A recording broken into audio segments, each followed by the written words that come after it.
O que mudou no país pouco mais de 3 meses depois do início do governo de Jair Bolsonaro? Sobre esse assunto, nós vamos conversar agora com o professor Bruno Souza da Silva, integrante do Laboratório de Política e Governo da Unesp em Araraquara. Professor, durante a campanha, o então candidato Jair Bolsonaro se posicionava como integrante da nova política. Ele, um deputado federal há 27 anos consecutivos, né? E ele se colocava em oposição, do mesmo jeito que ele se colocava a favor dessa nova política, ele se colocava contra o que ele chamava de velha política, o toma lá da cá, a troca de cargos por apoios políticos. Enfim, nesses 3 meses, o que a gente pôde ver na prática? Essa nova política apareceu no governo de Jair Bolsonaro?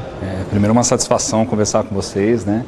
E é preciso que a gente, primeiro, antes de tudo, a gente consiga dimensionar efetivamente sobre o que nós estamos falando. Por que eu digo isso? Porque se tornou léxico, vocabulário comum das pessoas agora, muito motivadas por essa campanha presidencial recente que nós tivemos, que foi uma campanha presidencial mais polarizada, que mobilizou de maneira muito incisiva um certo conservadorismo nos costumes e que, por incrível que pareça, por mais que as pessoas estivessem falando mais de política, inevitavelmente se criou uma atmosfera quase que antipolítica. O que eu quero dizer com isso? Muito se propagou no sentido de dizer que a nova política, as novas caras do Brasil, havia chegado a hora da renovação e que, portanto, nós deveríamos varrer aquilo que existisse de pior na política brasileira. Isso foi propagado muito, isso foi muito utilizado, inclusive como propaganda partidária, se a gente parar para pensar. Só que qual que foi o grande problema disso tudo? Nós não qualificamos efetivamente o que nós estamos entendendo por nova política. O que é essa nova política? É pura e simplesmente mudar os atores, significa rechaçar o papel dos partidos políticos, significa aquilo que o presidente Jair Bolsonaro tanto fala da lógica do toma lá da cá, não distribuir poder dentro dos ministérios. Veja, e aqui tem um ponto interessante, não é exclusividade do Brasil, do nosso presidencialismo de coalizão, muitas das vezes colocado como o grande entrave, o grande problema político brasileiro, essa lógica de você trazer apoiadores do governo, você montar uma coalizão de governo baseada em moldes partidários. Então, muito foi dito no nome desse toma lá da cá, vamos dizer assim, como se isso fosse a grande razão dos males políticos e institucionais do Brasil.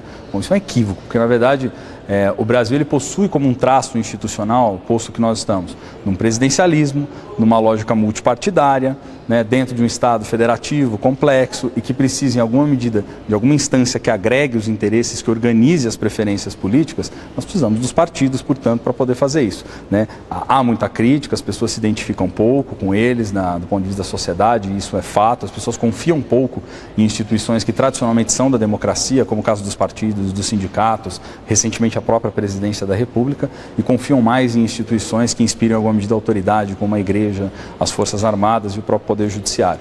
Então, bem, faz parte do nosso arranjo político institucional, vamos colocar assim, a necessidade de você governar em moldes de coalizão. E fazer a nova política não deve passar por não governar em moldes de coalizão. Quando a gente fala em nova política, a sensação que me dá é a de que nós temos muito um desejo de fazer a coisas diferente, mas sem saber por onde começarmos. Então, acho que a primeira coisa nesse sentido de qualificar significa a nova política deve passar, acima de tudo, por desenvolvermos lideranças que tenham uma lógica de um compromisso público, de uma ética da vida pública cada vez mais enraizada. Pessoas que consigam utilizar as redes sociais não apenas como um veículo que a gente tem assistiu na campanha e tem assistido até hoje, como um verdadeiro ringue de batalha no qual escorre sangue por trás dos teclados, das telas de smartphone, mas deve ser muito mais por mobilizar essas pessoas a poderem efetivamente discutir os assuntos nacionais que importam, a utilizar esses canais como meio de divulgação das políticas públicas. Os próprios parlamentares poderiam utilizar esse canal em alguma medida e, obviamente, com muita responsabilidade para algumas consultas populares. Falar da nova política significa, acima de tudo, quando ter a renovação, vamos pensar assim, dos quadros, ter pessoas que renovem a sua mentalidade do ponto de vista desse compromisso público, mas não deixem de achar que fazer política é importante, porque senão não vão estar mudando nada, né? Não tem nada de novo, por exemplo, em postura autoritária, não tem nada de novo em não querer discutir, conversar, enfim, dialogar com aquele que pensa diferente, não tem nada de novo em querer excluir os candidatos ou jogá-los, né, de um lado do ringue e nós do outro. Essa lógica do nós contra eles, né, de que existe o bem e o mal, de que existe existe o salvador da pátria e todos, do outro lado, todos os bandidos. Isso é problemático no Brasil, porque nós nos esquecemos, acima de tudo, que nós vivemos numa democracia. Então, falar em nova política passa muito mais por uma mudança de mentalidade e da cultura política, do desenvolvimento de alguns valores democráticos que seriam mais desejáveis nas pessoas. Temos mais tolerância. Olha como nós estamos numa sociedade tolerante. A sociedade brasileira é uma das que mais mata transexuais no mundo, por exemplo.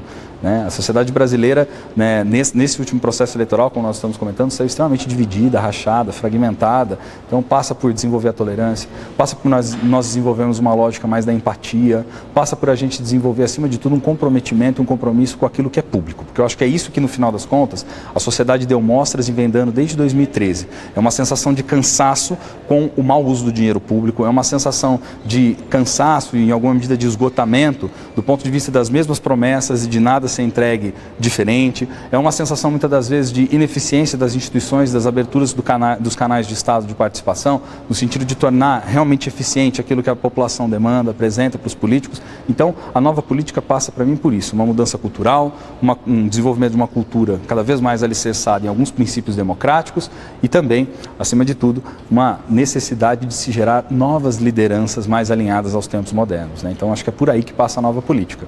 Diante de tudo que a gente viu nesses 100 dias de governo, como que a gente pode classificar esses primeiros 3 meses, um pouco mais desses 3 meses do governo Bolsonaro? Olha, eu particularmente classificaria como um conjunto de atrapalhadas, para dizer a verdade. Porque você tenta ali por um lado, você tem ali por um lado que o presidente acabou ficando refém do discurso que fez na campanha eleitoral, que foi um discurso de radicalização em vários pontos, foi um discurso que mobilizou um certo conservadorismo muito profundo na sociedade brasileira, que sempre teve posto, teve sempre seu espaço dentro do parlamento, mas que agora ganha a presidência da República. Mas, por outro lado, vamos pensar assim, o que acabou ficando como o grande problema que vem do processo eleitoral e que agora está posto para nós? As principais questões da vida pública nacional não foram discutidas. Nós não temos clareza, por exemplo, de qual que é o projeto a médio e longo prazo para a saúde. Nós não temos clareza ainda a médio e longo prazo qual que é o projeto para a educação, para além da pauta do discurso ideológico, que, portanto, mobiliza esse conservadorismo dos costumes. É um governo que, em alguma medida, vem patinando muito do ponto de vista dessa capacidade de conseguir conversar com o legislativo, de conseguir articular politicamente. Ele consegue dialogar com a sociedade e, veja, foi eleito com base nas redes sociais. Só que há uma diferença muito grande entre aquele contexto das eleições, você ser eleito pelas redes sociais, e o contexto que está posto agora, que é o contexto de você conseguir governar. Quem governa não governa apenas para aqueles que votaram nele. Quem governa, governa para todos da nação, governa para o país. Então, em alguma medida, é preciso sedimentar um caminho muito mais da conciliação, da unificação, da apresentação de políticas públicas e de propostas que sirvam, em alguma medida, para resolver os problemas reais da sociedade brasileira, posto que isso não passou pelo debate político, porque o debate político ficou radicalizado, polarizado e sem grandes propostas. O que surgiu no debate político, que é algo que nesses 3 meses a gente tem visto, pelo menos como uma das prioridades do governo, vamos dizer assim, diz respeito à questão da Previdência. Então, o que acaba acontecendo? Você tem ali uma agenda que é uma agenda de reformas, que vem muito mais por um dos setores que tem apoiado o governo, que é um determinado setor do mercado, que inclusive tem o seu espaço dentro da distribuição de poder do governo, que você tem ali no Ministério da Economia, Paulo Guedes, que é alguém que vem do mercado financeiro, enfim, alguém que tem trânsito entre os bancos, alguém que conhece desse ponto de vista mais do que o mercado, das expectativas que o mercado espera, e isso está posto agora dentro do Ministério da Economia. Então, essa agenda reformista é uma agenda que, em larga medida, foi colocada pelo governo e que eles têm o interesse de que ela avança. Mas essa agenda reformista, em alguma medida, não é interesse só do governo. Há interesse também de vários dos parlamentares que foram eleitos. Rodrigo Maia mesmo, presidente da Câmara, tem reiterado a necessidade de se pensar na reforma da Previdência e não se terminar apenas nela, mas que a reforma da Previdência seja um primeiro estopim, porque uma das coisas que parece-me hoje que é mais consenso dentro da sociedade é de que realmente os últimos anos gastou demais, perdeu o controle das contas públicas e nós estamos imersos numa crise econômica, as pessoas sentem isso. Vide, por exemplo, o quadro de desemprego, vide, por exemplo,